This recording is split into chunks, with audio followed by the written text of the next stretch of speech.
नमस्ते विद्यार्थी व पालक मित्रांनो, ब्राईट फ्युचर मेकर्स आपल्या युट्यूब चॅनलमध्ये मी प्राध्यापक अभिषेक पटेल तुमच्या सर्वांचे या ठिकाणी सहर्ष स्वागत करतो। जसं की मी कालच्याच व्हिडिओमध्ये सांगितलं होतं तुम्हाला की अगदी 1 ते 2 दिवसात एमसीसी कडून त्यांचे काउन्सिलिंगचं शेड्यूल या ठिकाणी येऊ शकतं आणि ते शेड्यूल या ठिकाणी आलेलं आहे। या शेड्यूलमध्ये काय सांगितलेलं आहे, याच्यानंतर स्टेट काउन्सिलिंग प्रोसेस कधी होणार आहे, महाराष्ट्र राज्याचे राऊंड किती दिवसामध्ये चालू होऊ शकतात, रजिस्ट्रेशन महाराष्ट्र राज्याच्या सीईटी सेलचं कधी चालू होईल आणि एमसीसी मध्ये काउन्सिलिंग कोणत्या विद्यार्थ्यांनी करावी या संदर्भात आपण आजचा हा व्हिडिओ बनवत आहोत। चॅनलला जर नवीन असाल तर अशाच माहितीपूर्ण गोष्टीसाठी ब्राईट फ्युचर मेकर्स आपल्या युट्यूब चॅनलला तुम्ही सर्व विद्यार्थ्यांनी या ठिकाणी सबस्क्राईब करायचं आहे, जेणेकरून तुम्हाला लेटेस्ट अपडेटेड आणि जेवढी काही जेन्युइन माहिती आहे ती सर्व माहिती या ठिकाणी पाहता येईल। सुरुवातीला सगळ्यात महत्त्वाचं, अजूनपर्यंत ज्या विद्यार्थ्यांनी आमच्या पेड काउन्सिलिंग मध्ये सहभाग नोंदवला नसेल अशा विद्यार्थ्यांनी आमच्या पेड काउन्सिलिंग मध्ये सहभाग नोंदवायचा आहे।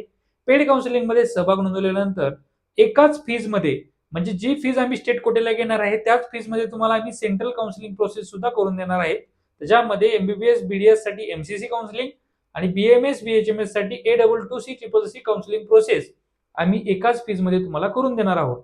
आजचा विषय महत्त्वाचा काय माहिती आहे का, आपण सुरुवातीला हे जे काही तुम्ही नोटिफिकेशन सगळ्यांनी बघितले असेल किंवा वाचले असेल, त्याच्यामध्ये जे काही शेड्यूल आहे, शेड्यूल फॉर ऑनलाइन काउन्सिलिंग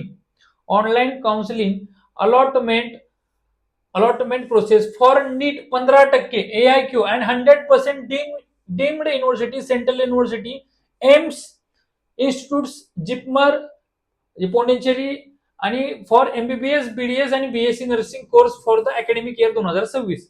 तर हे या ठिकाणी दिलेलं आहे।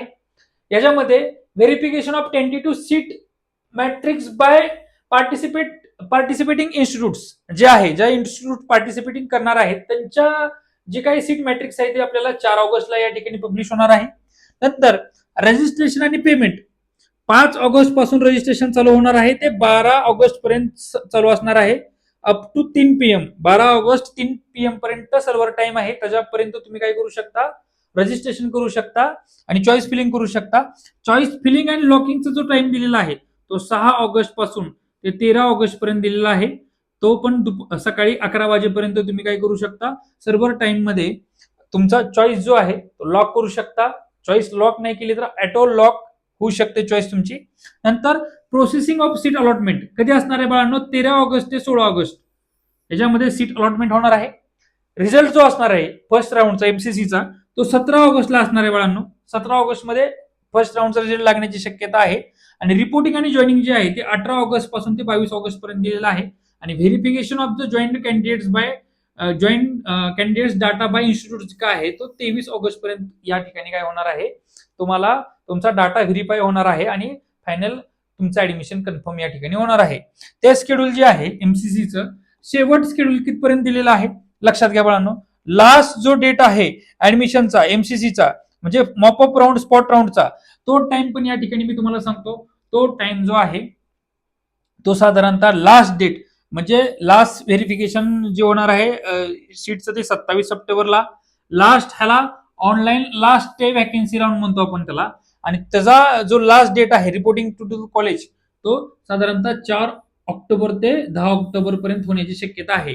म्हणजे ऑक्टोबर पर्यंत एमसीसीची काउन्सिलिंग या ठिकाणी चालणार आहे आणि ऑक्टोबर नंतर महाराष्ट्र राज्याचे राऊंड नंतर संपतात, म्हणजे एमसीसीचा संपल्यानंतर महाराष्ट्राची प्रोसेस संपते आणि जे काही स्टेट कोट्यासाठी जे स्टेट काउन्सिलिंग प्रोसेसचं पण एमसीसी कडून काय करण्यात आलेलं आहे, या ठिकाणी त्यांनी शेड्यूल दिलेलं आहे। स्टेट कोट्याचे जे शेड्यूल आहे ते सुद्धा मी तुम्हाला या ठिकाणी सांगणार आहे।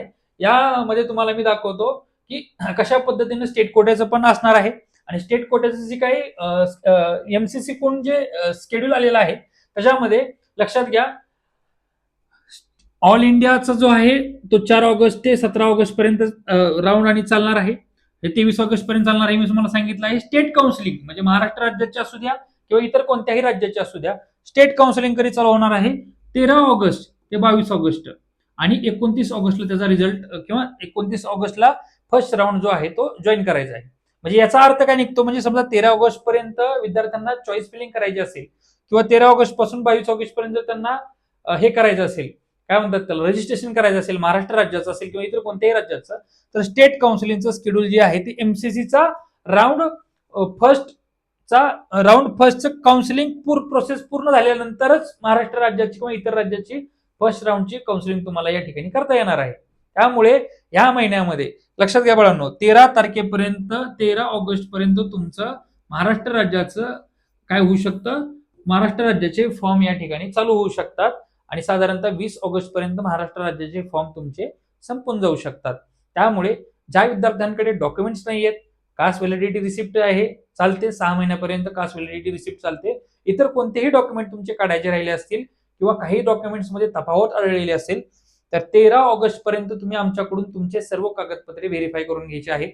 ज्या विद्यार्थ्यांनी आमच्या पीडी काउन्सिलिंग मध्ये सहभाग नोंदवला असेल अशा विद्यार्थ्यांना डॉक्युमेंट व्हेरीफाय करण्याची गरज नाही, त्यांचे डॉक्युमेंट्स आम्ही ऑलरेडी व्हेरीफाय करून दिलेले आहेत. त्यामुळे जास्तीत जास्त विद्यार्थ्यांनी हा एमसीसीचा जो चार्ट आहे हा चार्ट तुम्ही फॉलो करायचा आहे. हा चार्ट मी तुम्हाला आपल्या फ्री काउन्सिलिंग व्हॉट्सअप कम्युनिटी ग्रुपमध्ये पण शेअर करणार आहे, जेणेकरून तुम्हाला त्याच्यामध्ये ही सगळी माहिती या ठिकाणी पाहता येईल. आणि एमसीसीचं रजिस्ट्रेशन कोणी करावं, सगळ्यात महत्वाचा हा पॉइंट आहे. ज्या विद्यार्थ्यांचे मार्क हे 500+ असतील अशा विद्यार्थ्यांनी AIQ ऑल इंडिया कोट्यामधून जेवढे काही एम्स असतील किंवा इतर सर्व कोट्यासाठी त्यांनी काय करायचं आहे, अप्लाय करायचं आहे. आणि इतर जे काही विद्यार्थी आहेत ज्यांचे मार्क्स साधारणतः 300 ते 400च्या आसपास आहेत किंवा ज्यांना NRI कोट्यामधून ऍडमिशन घ्यायचं असेल असे विद्यार्थी ज्यांचे 113 ते 400 पर्यंत मार्क्स असतील अशा विद्यार्थ्यांनी सुद्धा डीम कोट्यासाठी एमसीसीचं रजिस्ट्रेशन करावं. एमसीसीचं रजिस्ट्रेशन करत असताना सगळ्यात महत्वाची गोष्ट म्हणजे काय, जे काही एमसीसीचं तुम्ही डिपॉझिट पे करत आहात ते तुमच्या वैयक्तिक अकाउंट मधून पे करा. कोणत्याही एजंटच्या, कोणत्याही ऑनलाईन इंटरनेट कॅफेवाल्याच्या किंवा इतर कोणाच्याही अकाउंट मधून तुम्ही पे करू नका. नंतर ते डिपॉझिट तुमच्या अकाउंटवर येण्यासाठी खूप प्रॉब्लेम तुम्हाला फेस करावे लागणार. त्यामुळे सगळ्यांनी फी जी पे करायची आहे एमसीसी रजिस्ट्रेशनची असू द्या किंवा डिपॉझिटची असू द्या, पालकांनी आणि विद्यार्थ्यांनी त्यांच्याच अकाउंटवरून करावे. मी प्राध्यापक अभिषेक पडेल. तुम्हाला आजची माहिती आवडली असं कन्सिडर करतो आणि थांबतो. जय हिंद, जय महाराष्ट्र.